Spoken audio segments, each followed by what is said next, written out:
So the next episode of Star Trek The Next Generation is the Neutral Zone. And we have made it through season 1 because this is the season finale of season 1. So they are driving along, and they are, I think, on their way to talk to Romulans or something, because there's like a neutral zone between the Romulans and the Federation. If you watch Star Trek, you know about this neutral zone. After a treaty, they created this neutral zone as like a buffer, and no one's allowed to go in there, so that they're separate, and there's like, you know, no conflict, no fuss, no muss. And it's been a while since we've seen the Romulans in this episode, because we're in season 1, and this is our first like foray into Romulans for the Next Generation. But that's not really what the episode's about at all. Because on the way to doing whatever it is that they are doing. Oh, I know. It's because they have noticed some colonies, space stations or colonies, whatever, along the neutral zone, because people live there, you know, have been totally destroyed, and they've been destroyed in such a way where it looks like they've been dug out of the ground and like nothing else is there. And that's really scary and would make a great episode. But we don't actually find out about that till later. The episode's not about that. That's just in it. So they go to, on their way, they find like this very old ship. And in the ship is like from the 20th century. It was launched like way back in the day. Like way back in the day. And on board the ship are these stasis pods with dead bodies in them. And they were frozen at the moment of death in hopes they could be revived later on. They're cryogenically frozen. Some of them, the pods have malfunctioned and they're all, you know, decomposing or whatever. But some of them look like they could be revived. So Data is like, that's cool. So he beams them on board to sickbay. And Dr. Crusher starts thawing them out. There is one guy is like a singer. One guy is like a businessman. One is a woman. She's like a housewife, a homemaker or something. Because, you know, 80s. And is that it? I think that might be it. There's 3 people. They get and Picard is kind of like, Data, why did you bring them on board? We were busy with the Romulans. I can't deal with this. They were already dead. Can you just like leave? Couldn't you just left them? Now we have to like babysit them, and it's annoying. But he's like, oh, okay, I see your point, but this makes it for a fun episode. So they deal with their situation in different ways.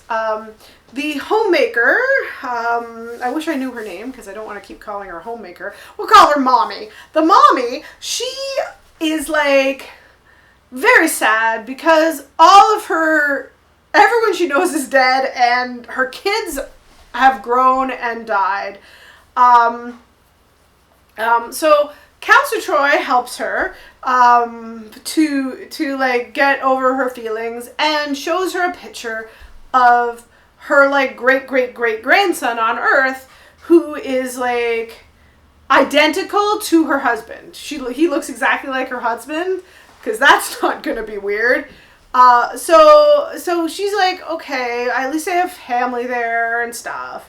And it's very sad. She's a young woman. Like she's not very old, so it's very sad that she's died and all of her family is now deceased, right? None of them are very old. They're oddly, no one who's very old gets cryogenically frozen. So then the businessman is like, well, I must have lots of stocks and bonds that are like accumulating wealth. I bet I'm still very wealthy. I'm a good businessman, business. And Picard's like, we don't do money anymore. This is just not a thing.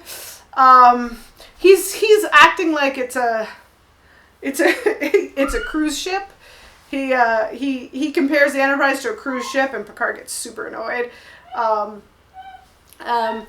And the singer is like having a great time. He's like, I thought this was all a bunch of hooey, but I'd just rather be cryogenically frozen than give money to my ex-wives. Ha ha ha! We hate women, it's the 80s.